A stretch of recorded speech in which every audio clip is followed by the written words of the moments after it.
დღეს ახალი სტილით 13 იანვარს წმინდა მართლმადიდებელი სამოციქულო ეკლესია იხსენებს ღირს საბიანას, სამცხის დედათა მონასტრის წინამძღვარს, ღირს მელანია რომაელს. საქართველოს ოდითგანვე ცნობილია ქალის სიწმინდით.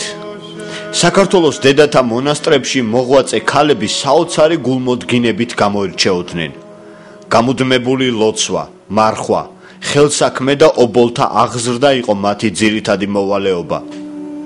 მონაზონ დედათა სიწმინდესა და სიბრძნეს ანგარიშს უწევდნენ და მათ წინაშე ქეთს იდრეკდნენ მეფე დედოფალნიც. განდეგილ დედებს აძლევდნენ აღსაზრდელად თავიანთ შვილებს საქართველოს თავადაზნაურთა ცნობილი წარმომადგენლები. გიორგი მცირის ცნობით, როცა გიორგი მთაწმინდელის მშობლებმა თავიანთი პირმშო შვილის თეკლას მონაზვნად აღზრდა გადაწყვიტეს, იგი წმინდა საბიანას მიჰგვარეს, რომელიც იმ დროს სამცხის ტაძრისის დედათა მონასტერს წინამძღვრობდა.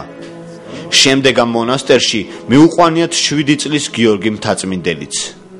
იგი 3 წლის განმავლობაში იზრდებოდა წმინდა საბიანას მიერ კეთილად აღზრდილ საღმრთო დედაკაცისა მისგან ღირსისა დისა თვისასა. წმინდა საბიანას შესახებ სხვა ცნობები არ მოგვეპოვება. ნაყოფისაგან ხე იგი საცნაურ არს. წმინდა საბიანას ღვაწლი განცხადებულია მისი წინამძღვრობის დროინდელ მონასტრის ცხოვრებასა და მის აღზრდილებში.